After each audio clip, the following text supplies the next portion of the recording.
So I want to talk a little bit more about how we experience grief, and in particular how our brain copes with loss and with grief. And grief really impacts three things: our attention, our memory and our emotions. So our attention at the beginning, at the start of our grief journey, can be a little bit over the place, can be really difficult to pay attention. We're distracted, we sit down to watch the TV and we can't concentrate. Work feels like an impossible task. Making the dinner feels just too much. I just don't have the attention and the headspace for it. So again, that can be a little bit scary, thinking, my God, will I ever be able to function okay in the world? And that's that altered state of consciousness. Yes, your attention will come back to its regular. Then our memory is also impacted, where we feel that we can't remember anything. You go to the shop and you actually can't remember what it was you needed, or you walk into a room to get something and you can't remember, and you feel like thinking, my goodness, am I getting some kind of an early onset dementia here? My memory's all over the shop. But your memory's been impacted, your in terms of your brain chemistry. And the other one is our emotions. Our emotions are really impacted also. They're much bigger and much more raw. So for example, I may get sad more quickly. I will hear someone telling me a sad story and the tears will come, and normally maybe they wouldn't. I'd be much more emotional.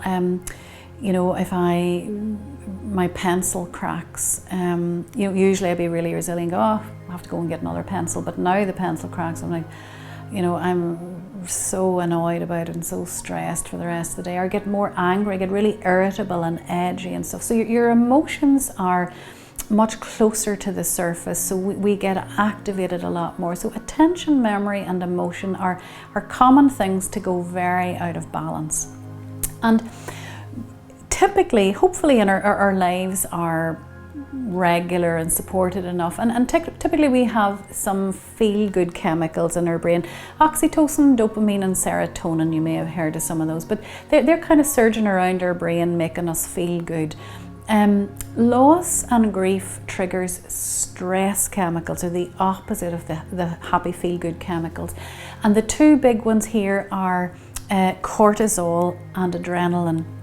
So these are now surging through our bodies, and they impact our body and our mind. Actually, there are 4 parts to our system that really get impacted by these stress chemicals, and one is the stress goes for our gut. So your digestion gets really impacted. I may say something about that in a little while.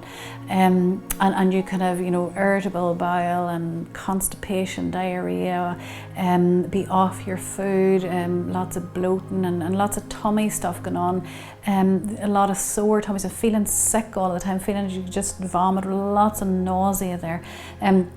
Usually that's stress. It's a very, very common place for the stress to hit. Then another one is our chest area. So you could have panic attacks and your heart is palpitating, or there's a horrible fluttery sensation in your chest, which makes you very uncomfortable, or it can be hard to breathe, and I feel like really suffocated. I can hardly take a breath. People are very, very prone to severe chest infection after a death as well, and flus and all sorts of stuff, of course, because our immunity gets compromised with these stress chemicals surging around. And a tightness in the chest, and a lot of people feel like, oh my God, I think I'm going to have a heart attack. I need to go to the doctor and see, is my heart okay? Actually, it's the grief is impacting your chest area, so your heart and your lungs can take a big hit there as well. Then the third one is our skin. We get very pale, and people will say, oh my goodness, you look so pale. And eczema and psoriasis will, any kind of skin condition will flare up and get usually a lot worse, and hives and acne breakouts and all sorts of stuff. But our skin really takes a hit as well. And then the fourth one is the brain. So insomnia is a huge difficulty after a death. Well, sometimes the brain actually will go into oversleep mode, but a lot of the time it's very difficult to sleep at all and to get to sleep and to switch your brain off because you're overthinking all of the time. And migraines are very, very common, and feeling dizzy and feeling faint and all that sort of stuff. So these stress chemicals, when we are faced with a sibling death, they will really activate the feel-good chemicals will be depleted, and now we have stress chemicals in their place. So actively working to diminish the stress chemicals will be useful, and I'll give you some strategies later on for that. But really, bereavement is a major stressor for us. Here are some things that people will commonly feel when they are in this stress state. One is my IQ has dropped. I just don't feel like I'm the competent person I used to. Let's say I'm a teacher and I have to take some time off, or I couldn't imagine being able to stand up in front of a group of students and teach. I wouldn't have the coherence, I wouldn't have the confidence. I feel like I'm probably not going to be able to do my job anymore because I feel like, my IQ is just not the same as it was. That will come back. Another one with the stress is every muscle in my body is aching. I feel sore from head to toe.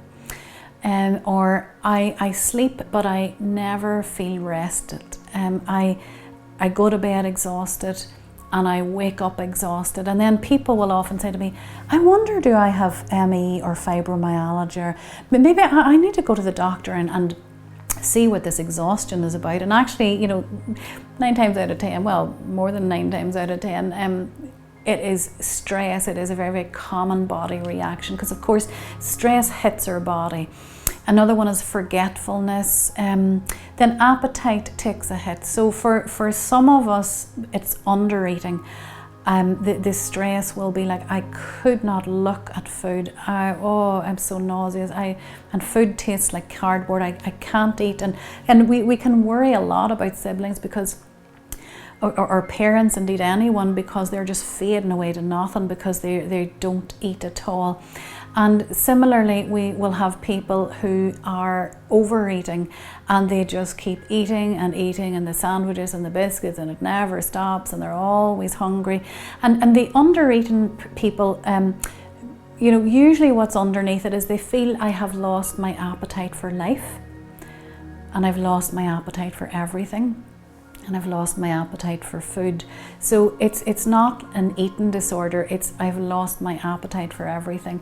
And with the overeaters, it's I'm seeking comfort.